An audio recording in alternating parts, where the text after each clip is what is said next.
tipike, ke humbur 6 pikë me 2 gjuajtje në port. 6 pikë, 2 derbi me 2 gjuajtje në port, i ke humbur. Ky është tmerr, është e pamundur. Derbit pikërisht nga episodet zgjidhen me episode dhe ti nuk je i aftë që ti shndrosh. Milani një rast, ndeshjen e parë, një rast, ndeshjen e dytë, merr 6 pikë. 6 pikë. Dhe jam shumë dakord. Okej, Interi vinte me mungesa dhe të gjitha, po është e pamundur. Është të djeg akoma më shumë ta humbësh një ndeshje të tillë. Është e frikshme. Dhe ktheuni prapë se duhet ndalem edhe me një vend. Ktheuni prapë dhe më flisni për Marota Lig. Flisni për Marota Lig, për atë prekje me dorë. Për atë prekje me dorë në fund fare që ishte absurde fare, është skandal. Nuk po flas fare për atë goditjen e këndit që sepse faktikisht, edhe pse hyri në rrjet, faktikisht arbitri i ra Bilbilit. Pa kuptim, nuk e di pse i ra, por i ra Bilbilit. Por për penalltin, për prekjen në fund është tmerr. Është tmerr, është ashiqare me varin që të kesh. Më flisni prapë tash për Marota Lig. Një Inter që vinte në këtë derbi, patjetër me shumë mungesa, kur më kryesorja Lautaro dhe Thuram, absolutisht, por mungesa akoma më e frikshme ishin pikërisht lojtarët që ishin fush, pikërisht ata pseudo-liderat që sot duhet të tregonin veten, sot duhet merrnin ekipin këmbë dhe e kam fjalën këtu për Barelën, e kam fjalën këtu për Thuram, e kam fjalën për Bastonin gjithashtu, që bën një ndeshje skandaloze. Skandal, sidomos Barela dhe Mkhitaryan, skandal. Më pas, kam e 2 fjalë edhe për Kivun. Kivu, për mendimin tim, për pos mungesave që kishte, duhet punonte fort në aspektin psikologjik. Në aspektin je plus 10. Je plus 10. Pse është kaq e vështirë që ti që në fillim ta nisësh lojën duke ja dorëzuar topin Milanit? Duhet të jesh shumë i qetë në lojë. Ke avantazhin plus 10, kishe 2 rezultate në 3. Shumë kollaj mund ta menaxhoje si ndeshje, lërja topin dhe ata do krijonin hapësira. Nëse do sulmonin, pse re në Grackën e Allegrit. Kjo është për sa i përket Kivut. Nga krau tjetër, siç e thash, një Inter që vinte me mungesa por një mesfush që nuk e ndihmoi fare sulmin. 2 sulmuesit u pa qartë pesha, aspekti pikërisht ajo maturia që 2 lojtarët nuk kanë. Është shumë e vështirë të përballosh një derbi të tillë, sidomos edhe pa suportin e mesfushës. Është shumë e vështirë.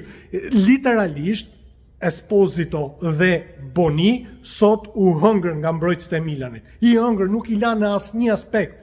Më pas, nuk mund të pretendosh ti që Pio Esposito të bëjë detyrën e Lautaro, sepse është e pamundur. Pio Esposito është lojtar zone. Nuk mundet Pio Esposito të bëjë atë lojë. Dhe për më tepër kur nuk ka edhe suportin e mesfushës, se sot edhe Zielinski ishte i bllokuar, kur ka suportin e mesfushës, nuk mund të presësh asgjë. Boni që shëtiste në fushë, se të paktën ai tjetri përplasë i disi. Dhe siç e thash, një ndeshje që në fillim ti u nise keq, se ti e luajte goxha keq. Siç e thash, që në fillim ti duhet ta dorëzoje topin komplet ke Milani. Dorëzoje topin, mos u intereso për topin, ata do linin hapësira mbrapa.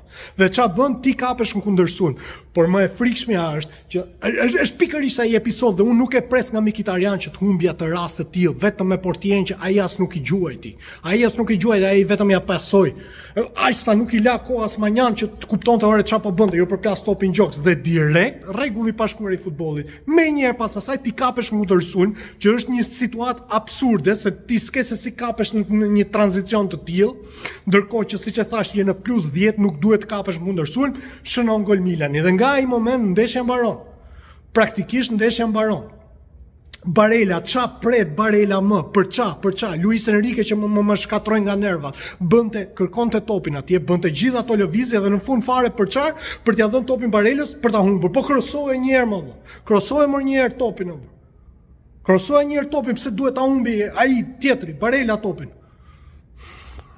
Një pjesa e dytë për hir të vërtetës Interi ndryshoi disi. Sučić më pëlqeu, u fut disi mirë në fush, por sërish shumë shterp dhe ai rasti Di Marcos më pas është e frikshme. Por derbi pikërisht ky është, ndeshjet e mëdha pikërisht këto janë që zgjidhen vetëm nga disa episode. Vetëm nga disa episode kështu zgjidhet ndeshja. E pe Milan ç'a bëri një gol dhe s'bëri absolutisht asgjë. Prandaj unë them me 2 gjuajtje në portë ata na kanë marrë 6 pikë. Është e frikshme dhe pjesa e dytë më pas më shumë ishte rëmuj, ai krau i Di Marcos që u mbyt dhe të gjithë mblidheshin ke Di Marco. Është e frikshme. Unë e kuptoj. Ka shumë pesh Lautaro Martinez, është domethënë për gjithë punën e pistës dhe gjithë që bën. Por është e pamundur që ti të bësh një paraqitje të tillë sot. Është e pamundur, të vjen plasja. Dhe tani ti rikthehemi disi atij episodit. Absolutisht jam dakord. nuk bën sens pse i ra Bilbilit, por fakt është që ai i ra përpara se të bëj goli dhe aty nuk kam asnjë kundërshtim, por prekja me dorë. Prekja me dorë është ashiqare. Është ashiqare, nuk ishte as dorë ngjitur, është prekje me dorë. Dhe nuk ka të bëj fare që ndodhi minutë 90. Është prekje me dorë, duhet ta japësh penallti. Kjo nuk i heq meritat Milanit, absolutisht. Allegri e përgatiti ndeshjen në këtë formë, i mori 3 pikët, bravo i qoftë. Vazhdojmë, jemi sërish në +7, por mua nuk më pëlqen. E para njëherë kondicionin fizik nuk më pëlqen, sepse duket që edhe në ndeshjet më pashme, edhe pse kemi fituar, por po e shohim që kondicioni fizik ka rënë shumë. Për fakt të keq sot nuk ishim disponueshëm as Çalhanoglun që mund të jepte një ndryshim lojës. Të paktën mund të kishim 2 play në lojë. Domethënë një ndeshje interpretuar shumë keq, absolutisht. Allegri e fiton këtë ndeshje. Vërtet janë episodet që e zgjidhen, por Allegri e fiton këtë ndeshje.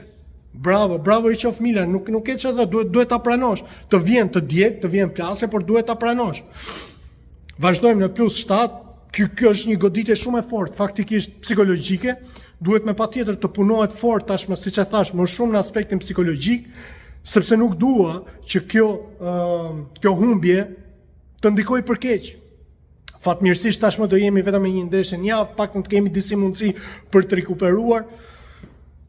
Vazhdojmë, jemi në +7, sërish diferenca shumë e mirë. Absolutisht do ishte më mirë të paktën të ishim +10, por s'kemi ç'bëjmë, ky është futbolli. Në të mirë në të keqe Forca Inter, ju përshëndes.